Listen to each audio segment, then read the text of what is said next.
Well, I would like to welcome you all to our seminar today. I think while we are waiting for everybody who would like to join us to do so, I will say a few words about our seminars on women's rights in the Middle East, which started in 2009, for those of you who don't know these seminars. And the idea was to actually find out more about what recent research is going on, contemporary research in relation to women's rights in the Middle East, as opposed to just repeating what we already know about women's rights in the Middle East, because a lot of things have changed. And as part of that, we also have included the Middle Easterns in the diaspora or from the Muslim world widely. And the other aspect which we have also covered is a question of looking also at some historical context as well as contemporary one, to give it actually a proper framework to what in the past has been some women who had probably been activists in the field of Muslim women's rights. So we are now, since 2000, now we're in the 11th year of doing so. And it is a particularly great pleasure for me to introduce our speaker today, Benjamin Dubrulle, who's currently a PhD candidate in sociology at the School of Advanced Studies in Social Sciences in Paris.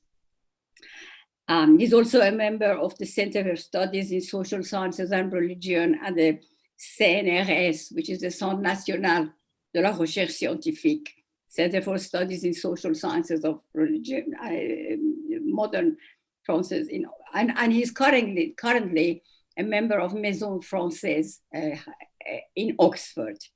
Benjamin Dubrulle is also a member of the Jewish Muslim Research Network.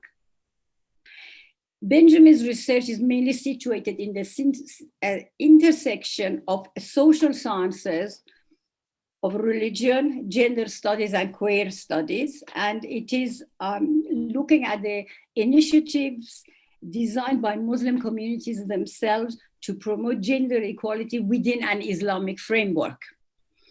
And he is also, has got a particular interest in democracy and secularism, and the way politics impact on lived experiences of Muslim minorities on the ground.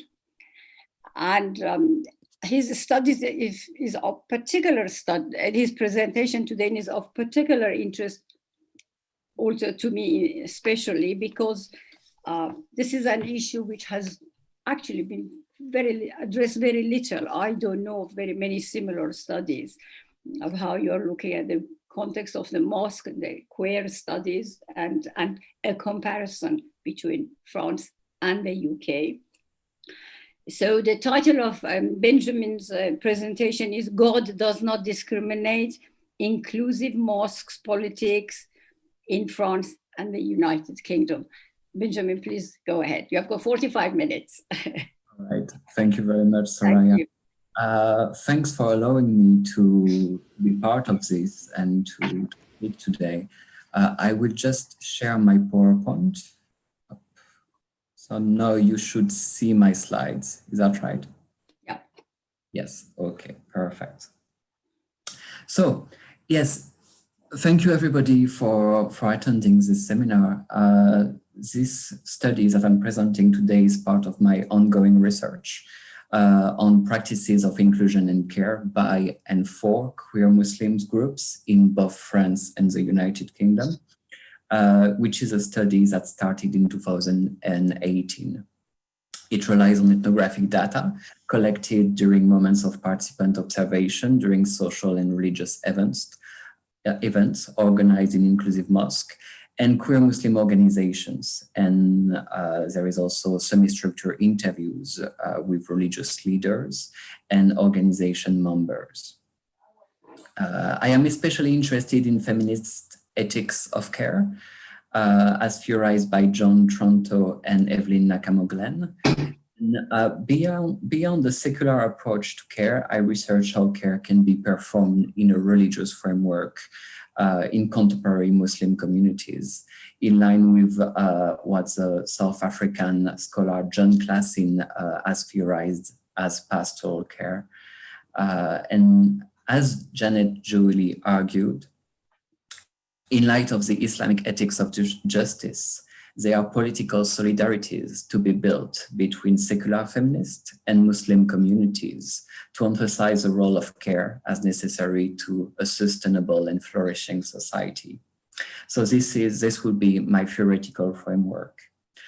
Today, I want to focus on two inclusive mosques, one in France and one in the United Kingdom, and how they approach care. By inclusive mosque, I mean a mosque welcoming believers in mixed congregations, regardless of their gender, sexuality, ethnicity, or even social status. These spaces especially care for Muslim marginalized within the larger Muslim community. There are a few more inclusive spaces in each country, in France and the United Kingdom, but these are the two most popular spaces so far these last few years. They are both run by women. And interestingly, these women are all aimed at responding to the needs expressed by their religious community. So similarly to Turkish women in the Women in Mosque movement that Mina talked about during our last seminar, these women witnessed and experienced themselves inequalities of access to religious spaces. They find the women's room of their mosque often dirty, difficult to access. They experience or know women who experience difficulty to engage in religious rituals and to connect with the divine because of a lack of appropriate facilities. And because the women's room are often at the end of a set of stairs, elderly women and disabled women have difficulties to access these spaces, especially. So it's because of all these difficulties that these spaces have been created in the first place. So this is a really important dimension of this mosque. They emerge from a sense of responsibility shared by Muslim women to accommodate and care for marginalized Muslims, for women, but also for other groups. And in that sense, these women have the same rationale as more conservative Muslim women. I am thinking of ethnographic studies conducted by Janet Jewelly in France and Germany, or Saria Contractor in the United Kingdom, on Orthodox Muslim women groups who were skeptical of feminism and preferred to focus on their role, on the roles they could play for their community, on their duties rather than their individual rights. And in each case, for both feminist groups and more orthodox group of women, it's a sense of responsibility which always triggers their action. So we're going to look at the pastoral care developed for queer Muslim women, especially. Yes? And I'm so sorry to interrupt you. I meant to ask people, please ask your questions as we go along so we can then address them after that's finished. Sorry, Benjamin, I have not mentioned this. Please go ahead. No worries at all. So yes, as I was saying, we're going to look at the pastoral care developed especially for queer Muslim women in this mosque. Just to be specific, as a lot of people may know here, the word queer used to be an insult against people perceived as sexually deviant in English, which has since been reappropriated by sexual minorities now globally. It is mainly used in English-speaking context. So in France, women would tend to use other words to define themselves, such as lesbian or transgender. But in the UK, the word queer is quite popular among Muslim women. And I think especially because it does not refer to a particular gender or sexuality, it enables women to define themselves outside of a heteronormative framework while remaining unspecific about their body, about their gender, about their sexuality. And as such, I think it resonates with an Islamic value of modesty. So in this presentation, I will remain unspecific on purpose when it comes to the name of the participants, the name of the organizations involved, and the geographical location, so as to protect the participants' privacy. These two mosques are both inclusive, but they have a slightly different ethos. I'm going to develop that idea later on, but first, I just want to give you a bit of background on the history of this mosque. So the inclusive mosque in France emerged from a small community locally, which has progressively been building up on social media through a Facebook page. The two founders are two heterosexual women who used to go to another inclusive mosque, which had been founded by a gay imam in Paris in 2010. This first mosque has since been closed, and these women then opened their own inclusive mosque in September 2019. So while comparing these two mosques, we need to keep in mind that the French mosque is actually a young mosque. It's a very recent project. In the United Kingdom, the women had more time to adapt their practices and to, get feedback from their congregation. So the Inclusive Mosque in London has been founded in 2012 by a group of queer Muslim women who were previously involved in an LGBT Muslim organization, and which were also involved in academic research projects regarding the needs of queer Muslim women in the United Kingdom. Findings that most resources online and in real life were mainly aimed at men, at queer Muslim men, and that there was a need for more inclusive space for vulnerable Muslim women, they created a mosque based on the principle of radical inclusivity. So a common point in the history of this mosque so far is that the personal experience of queer Muslims are always at the root of these initiatives, because even in the case of France, the experience of the gay imam informed and inspired the project of the current mosque. So the question I'm trying to answer today is, how is pastoral care being developed for queer Muslim women in inclusive mosque? And we're gonna go through three different key points. The first one is we're gonna look at the different understandings that these mosques have of inclusivity, which is very much informed by different political imaginaries and are influence the kind of pastoral care which is being provided in these spaces. In a second part, we're going to look more closely at the care practices within the mosque and how they participate in constructing the subjectivity of queer Muslim women. And in the last part, we're going to look at the obstacles that these women are facing while creating and developing their mosque, and very quickly their ambition for the future. So in the United Kingdom, the inclusive mosque embraces an Islamic feminism which is heavily influenced by the work of Amina Wadud, and defines inclusivity as radical inclusivity. I will not talk about the various sorts of Islamic feminism which are being developed globally, because it's not really the goal of this presentation and would take too long. What I am interested in this presentation is how a particular kind of Islamic feminism, which will be the feminist Islamic feminism, promoted by Amina Wadud and Sisters in Islam, manifests itself and is being implemented in a grassroots organization in a local mosque in the United Kingdom. So there has been an epistemological shift in the work of Amina Wadud these last 20 years. She previously understood women as part of a binary between men and women, and within an heteronormative framework where men and women had complementary qualities. And throughout the years 2000, Wadud progressively started considering gender as more fluid. And gender as a category of analysis conceptually allowed her to move away from complementarity of the sexes and compulsory heterosexuality to give room to what she calls sexual diversity. It is visible in the literature she produces, but also in her discourse.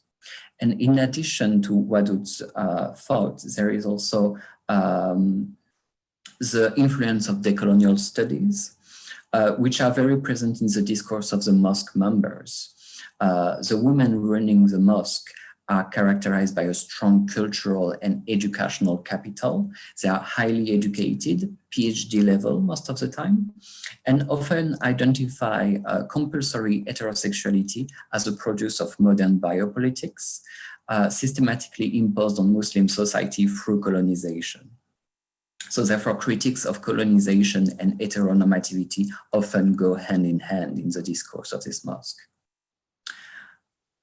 We can better understand the epistemological shift in the work of Wadoud by looking at a speech she gave in the Inclusive Mosque in the UK in September 2017.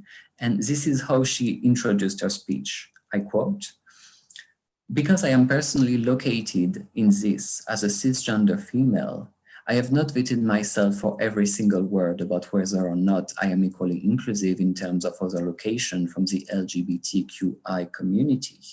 And that is also contextually significant, I think, because working for what we used to call gender reform was primarily within the context of heteronormativity. I think it's important for me to let you know that I might slip into certain presumption of heteronormativity because that is the way in which the gender movement was shaped, but it is not where it is finished."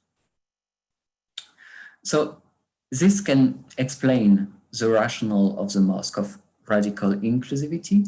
The responsibility to care for the community is extended to sexual minorities, amongst other ostracized groups, whose identities and specific positionalities are taken into account. And you can see in this text on the right, which promotes an event of the mosque, I quote, "All are welcome, and we center the voices of Muslims who are women, non-binary, genderqueer, Black, and disabled especially." So populations which are on the margins and who have difficulties to access religious spaces in the UK, especially.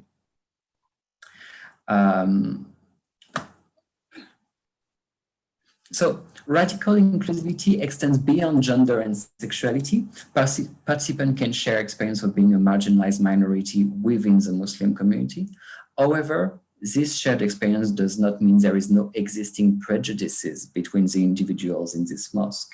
If we consider the experience of B, who is on the left here, B is an heterosexual cisgender man who has been occasionally leading the prayers and giving sermons on Fridays. And he's telling us, I quote, "So I wasn't necessarily at the Inclusive Mosque because of its gender politics at the beginning. That just seemed like a nice addition. For me, what was more important was its non-sectarian nature. And that's because even though I grew up in a Middle Eastern country, I'm not from there. And in fact, I belong to a religious minority which falls under one of the Shia schools of Islam. And so in the Middle Eastern country, and this is something that I can't really speak too openly about there, is that my community is not allowed to practice freely. Because there are restrictions on Shia Muslims practicing in the country. And so because of that, like I always had this acute sort of sense that there was this part of me that I wasn't sharing. So even though I would lead prayer in university, for example, most of my friends didn't know that I was Shia. And so that's not, in fact, I also saw a lot of anti-Shia sentiment being openly shared. And so because of that, I couldn't, in a sense, come out as Shia either. So I think the similar vocabulary of hiding and not coming out is interesting in itself, as it triggered B research for an inclusive space when he moved to the UK. So he lived in the UK for 3 years, I think. And it's especially interesting to compare this to what V, a queer Muslim woman with a Sunni background, had to say about the presence of Shia Muslim in light of her own experience as part of a sexual minority. And I quote, "There are some forms that I've recently found out of Shiatism, which for me is slightly concerning. but I'm not trying to put too much focus on it, because if I do that, then I feel like the personal work that I'm trying to do with myself is going down with a route that I'm familiar with in terms of the judgment, the, having an opinion and then just forcing it on everyone else kind of thing. So I'm trying to keep an open mind is what I'm trying to say, because what I want to take out of this experience is the good that comes out of it, which is really just folding on creating connection with people that have similar views and that are open to being vulnerable. So the mosque is therefore a space where inclusivity is not only postulated or thought of, it is performed despite prejudices sometimes. Muslims with different practices get together and engage in alternative practices in Shia or Sufi rituals to explore various ways of being Muslim, ways of practicing that they wouldn't necessarily be exposed to in their local traditional mosque or at home, especially Shia rituals for that matter.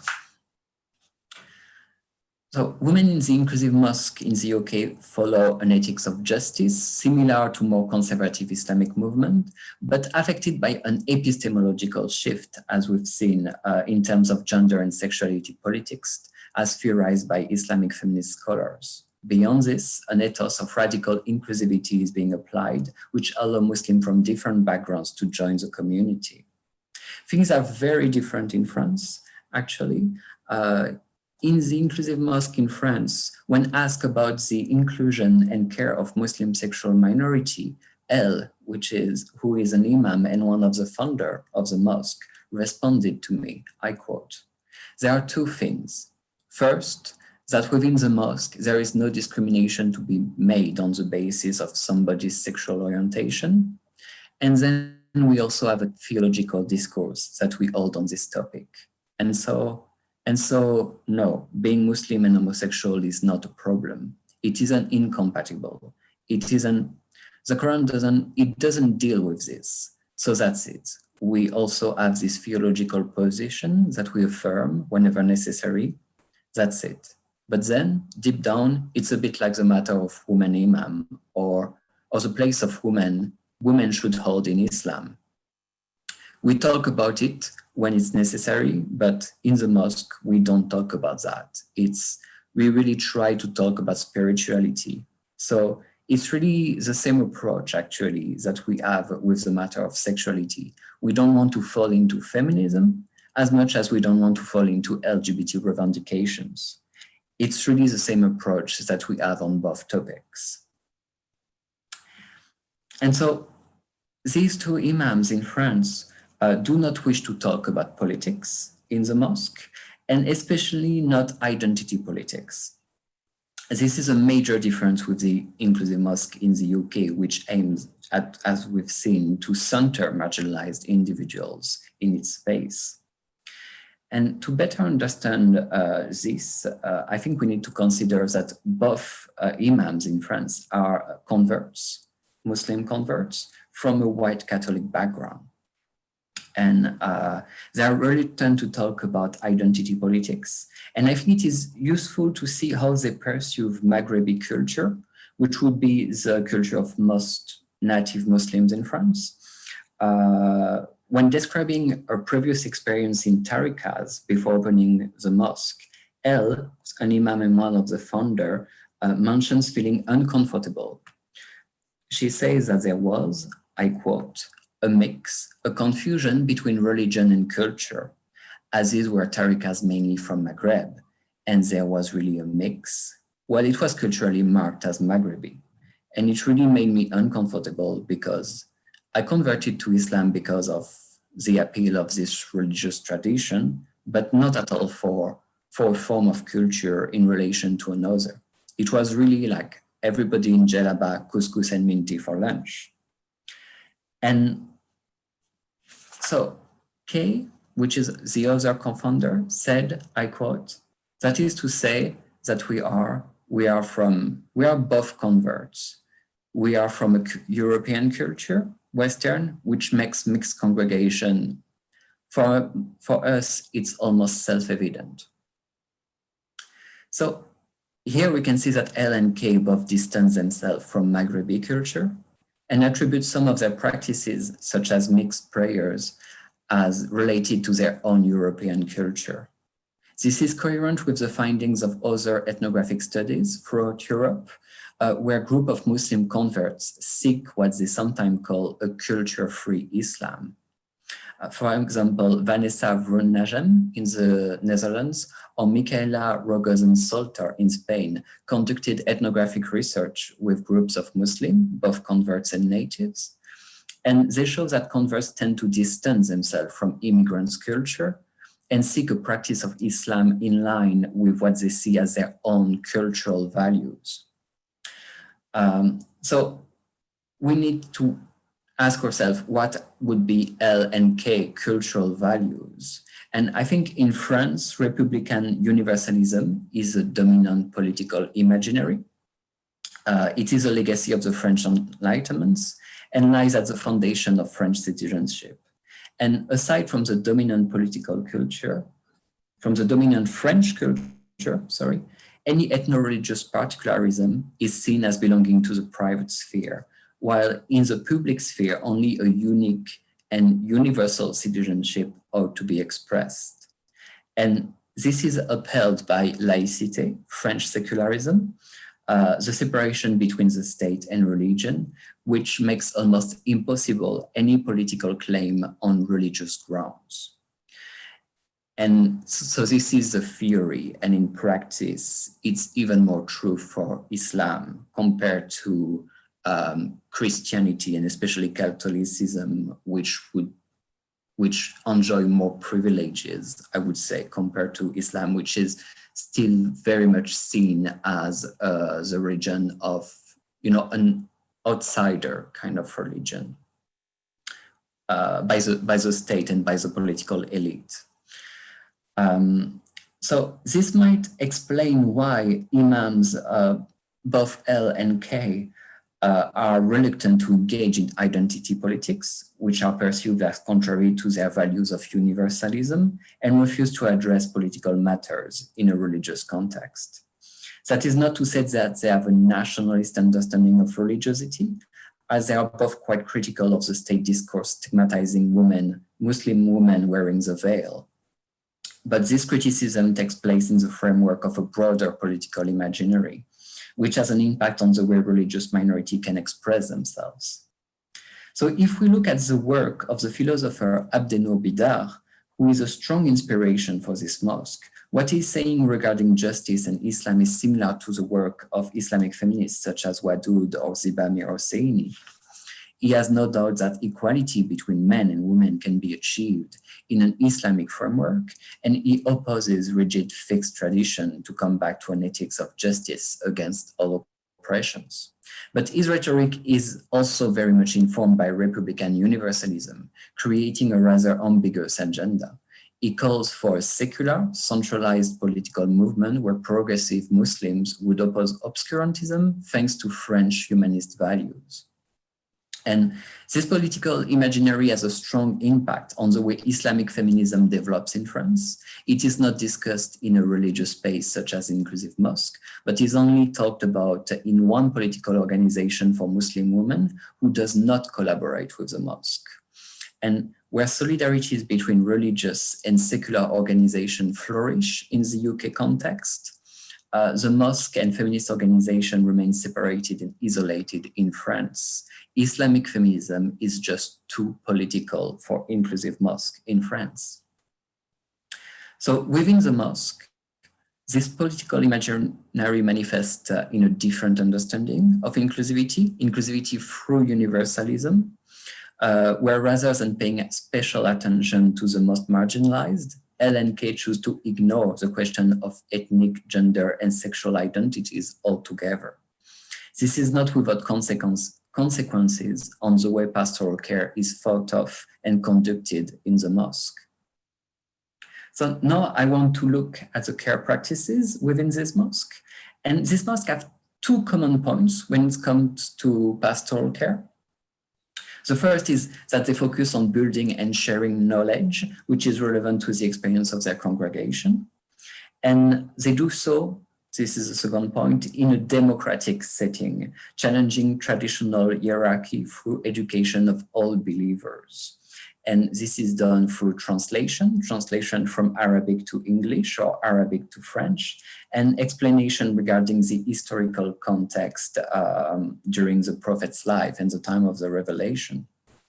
So to quote Kay, one of the imam and co-founder in France, I quote, "The idea is that in a mosque really, let's say, ideal, it would be for each believer to be able, after some training, to, in turn, to produce a discourse on an excerpt of the Quran or on a theme.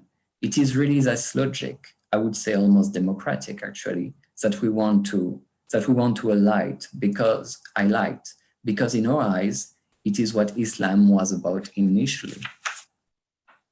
And M, an imam and co-founder in the UK, says, I quote, "Nowadays, people don't go to imams just to talk, just to ask if they can do something, to ask if it's allowed in the Quran. They look online and read for themselves.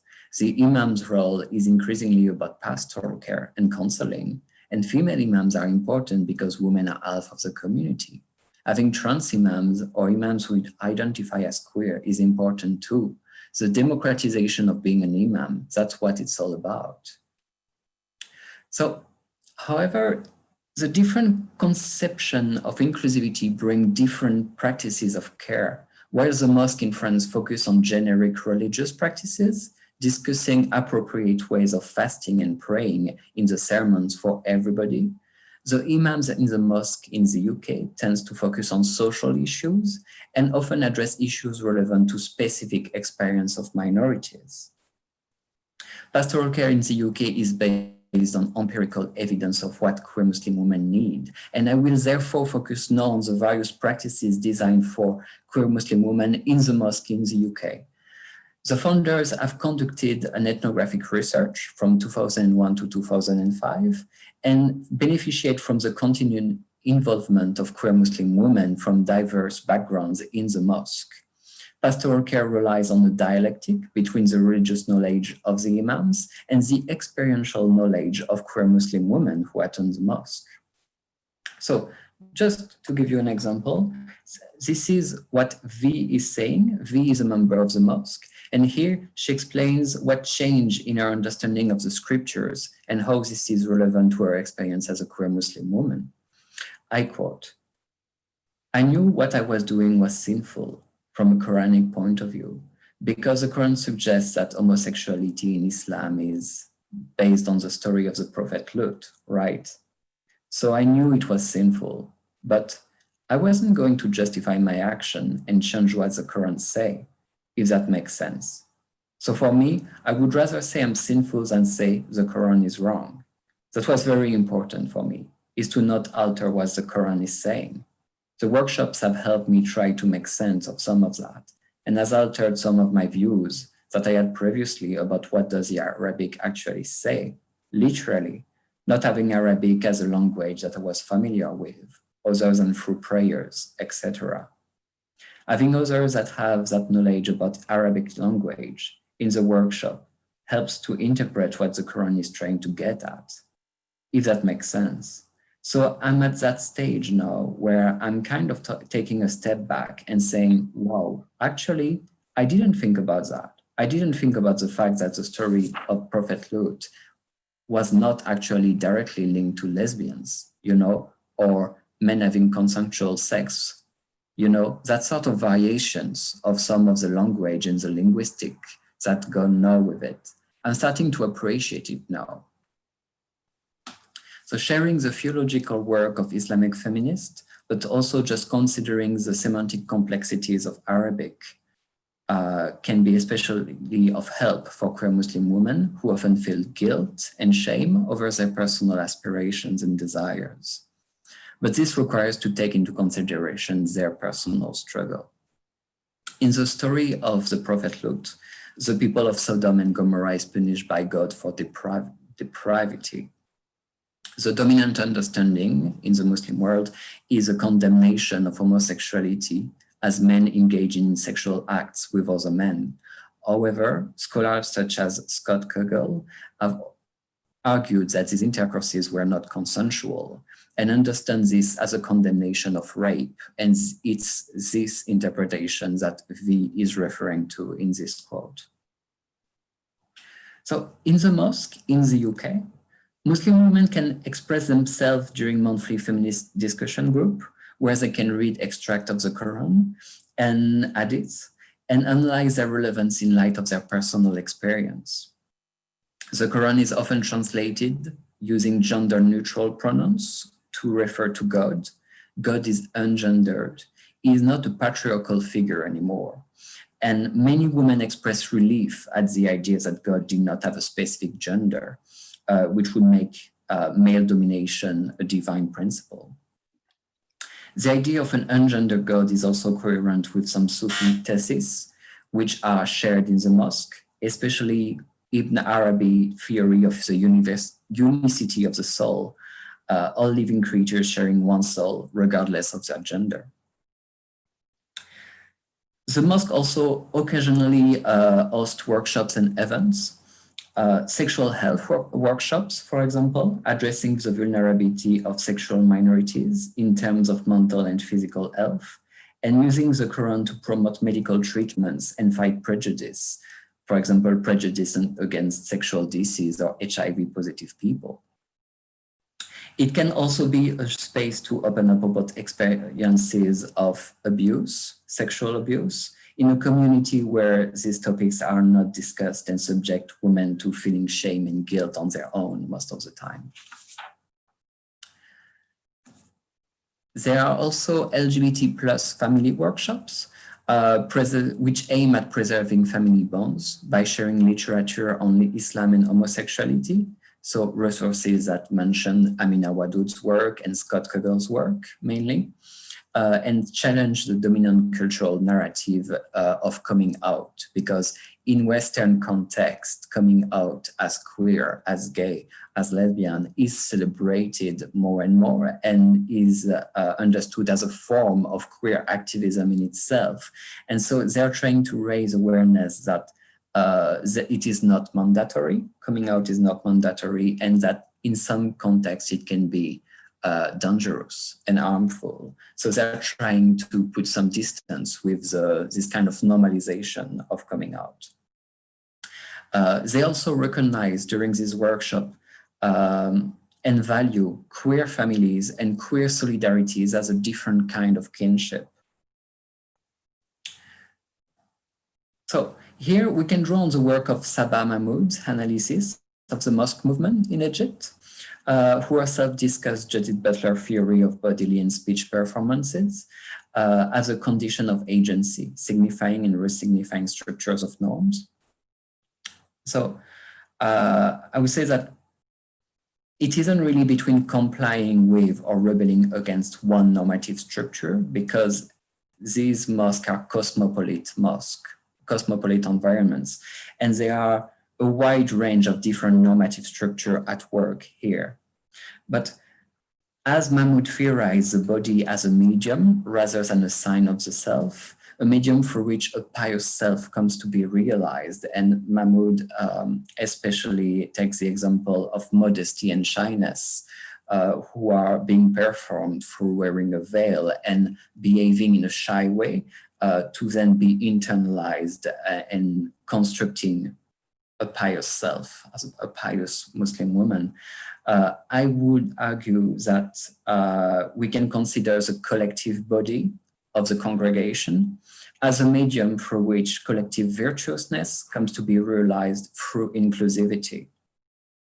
Praying to someone of a different gender, getting confused with your gesture because you're following the lead of a Shia imam while being Sunni, are performances that seek to accommodate the otherness rather than rejecting it. One can train themselves to accept an otherwise unusual presence, try new religious performances, and minorities who usually cannot access prayer spaces at all get a chance to become pious subjects. So mixed prayers are not inappropriate ways of worshipping anymore, but to the contrary, ways of worshipping in an inclusive manner that makes the space open to all Muslims. What one of the mosque founders in the UK calls, I quote, a true Islamic utopia. So we can consider participation to these events and engagement in pastoral care as technologies of the self. Queer Muslim women construct themselves as part of a coherent social imaginary, where navigating their identity outside of heteronormativity allows them to build solidarity with other marginalized Muslim individuals. Caring for the margin is seen as fulfilling a duty of protection and strengthening of the Ummah, the wider Muslim community, against all systems of oppression. Their queerness is fully encompassed within their Muslimness and forms a coherent identity. So now I just want to look at the obstacles that these women face. And interestingly enough, both mosques in France and the UK face the same kind of obstacles. So funding a mosque, creating a space, and caring for others requires certain resources that can be hard to get.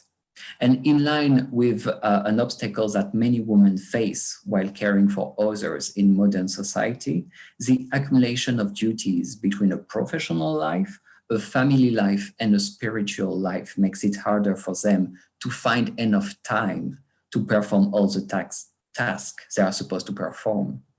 So in France, L and K manage their mosque on their own. And I quote Hell here, "It's complicated because now I'm starting to have too many things to do. In fact, yeah, I tend to say that I accumulate several jobs, namely teacher, PhD candidate, imam. Yeah, it's really complicated to manage.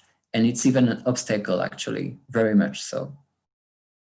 So the lack of time represents an obstacle to the development of the mosque, but also to their personal lives. And as Kay explains here, I quote, "I know that now, if I wanted, I wouldn't be able to have children. Clearly, I have no time left. So if I had children, I would need to remove something from my schedule.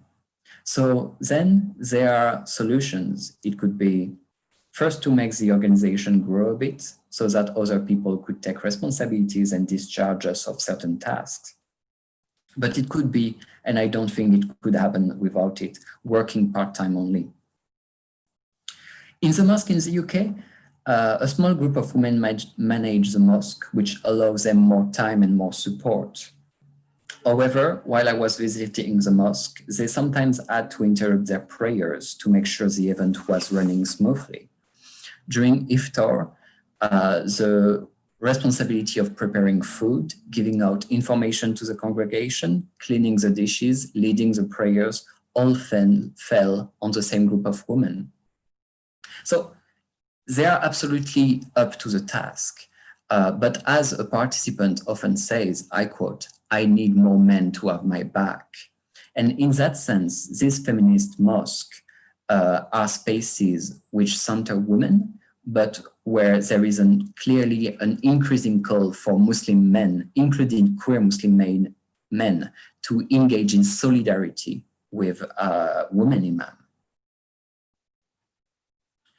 Another obstacle is the difficulty to find suitable spaces in big city centers, a space which would be big enough for their growing congregation and accessible to disabled individuals.